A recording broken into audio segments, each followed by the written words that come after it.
नमस्कार, मैं रेणु रानी शर्मा, अध्यक्ष त्रिवेणी कला संगम जयपुर। आप सभी लोगों का इस चैनल में स्वागत करती हूँ।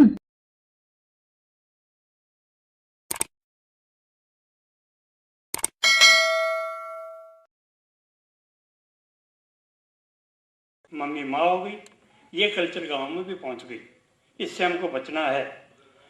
तो मैं अत्यंत प्रसन्न हूँ, आनंदित हूँ और अपने को सौभाग्यशाली मानता हूँ।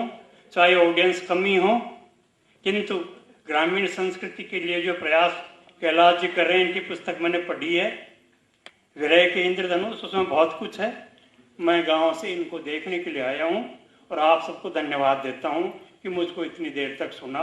नमस्कार।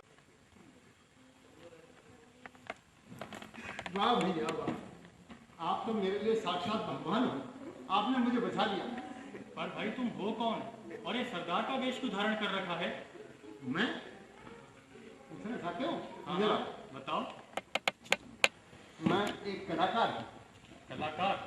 हाँ, बहरूपिया, एक कलाकार। बहरूपिया? हाँ, बहरूपिया हूँ मुझे। भाई, कला ही मेरी रोजी रोटी का साधन है। राजाओं के जमाने में गुणीजन खाने का सिरबोर हुआ करता था। भाई मैं कुछ समझा नहीं। भाई, पहले के जमाने में राजा लोग मेरी कला के प्रदर्शन पर अशर्फियां लुटाते थे। फिर देश आजाद हुआ। हाँ। और तथाकथित चहुमुखी विकास हुआ देश का। भाई तुम बताना क्या चाहते हो? राम राम राम राम। भाई, मैं ये बताना चाहता हूँ कि कला के पार के लोग चले गए और कला को पैरों तले रौंदा जाने लगा। ओ, पर भाई ऐसा नहीं है। देश का विकास हुआ है और तुम्हारी कला आदि के लिए तो सरकार ने न जाने कितनी अकेडमियां स्थापित की हैं। कला, साहित्य, नाट्य, संगीत, इन सब विषयों पर। भाई, आप गांव में ही रह रहे हो, खाली ये किताबों की बात जानते हो। मैं भी मानता हूँ कि कई अकेडमियां बनी हैं।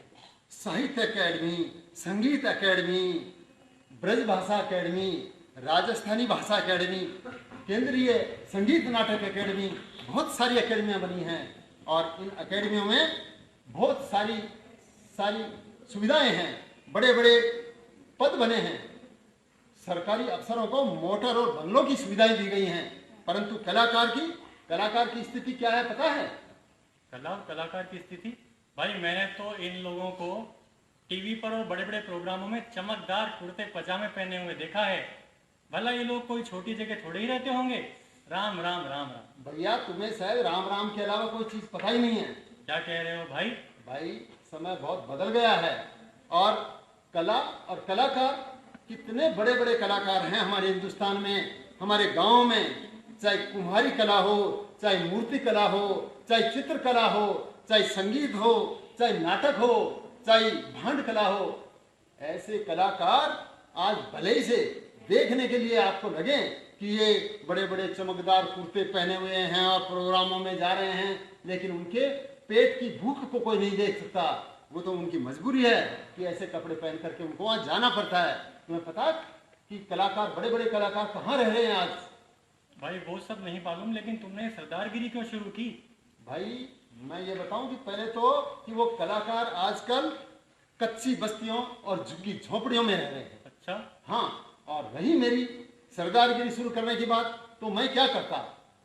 देश आजाद हो गया, लेकिन सही मायने में तो पेट की भूख हमारी है जो मिट नहीं सकी। इसलिए क्या करता? बेरोजगार था। अपना और अपने परिवार का पेट भरने के लिए मैंने सरदारगिरी शुरू की। सरदार का वेश धारण किया और लगा नाक कान बींधने और टूटे ताले ठीक करने।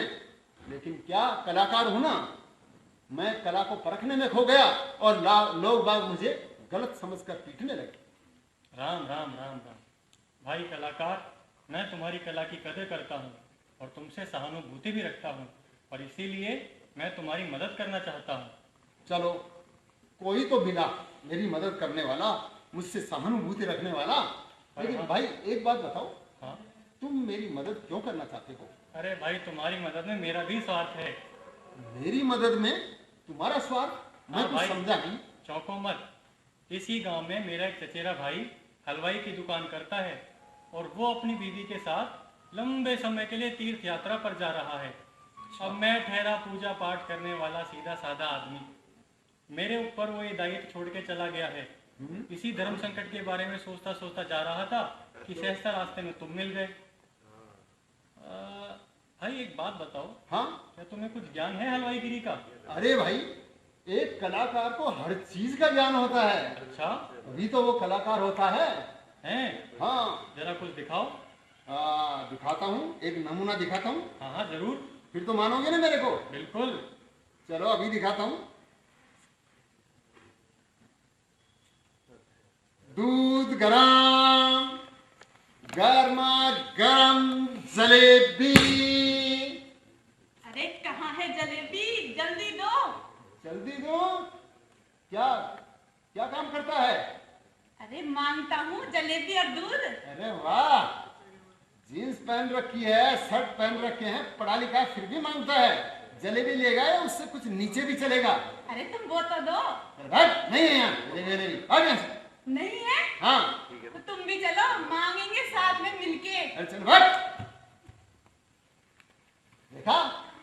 अरे वाह भाई वाह, क्या खूब। जब एक धंधा करने वाला भिखारी तुम्हारे चक्कर में आ गया तो क्या कहने।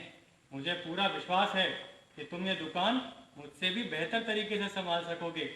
और हाँ। ये लो अपने 1 महीने की आगाऊ पगार। अच्छा अच्छा, अच्छा सुनो, हाँ बोलो। ये पत्र ले जाकर अच्छा। दुकान पर दे देना और अपने आप को वहाँ का मालिक बताना। अरे लेकिन ये पत्र ले जा करके किसको दूं मैं? अरे हाँ, वहाँ एक नौकर होगा, उसका नाम है बदलू। अच्छा बड़ा ही चालू पुर्जा है, जरा होशियार रहना। ठीक है ठीक है। लेकिन वो मुझ पर विश्वास कैसे करेगा भाई? अरे वो भला कौन सा मुझे जानता है, हम अच्छा। कभी पहले मिले नहीं हैं। अच्छा तुम अच्छा, तो बस ये पत्र ले जाकर उसे देना ठीक है। और उसे ये बोलना कि मैं तुम्हारे मालिक मिट्ठन का भाई हूँ। बस हो गया काम। ठीक है भाई।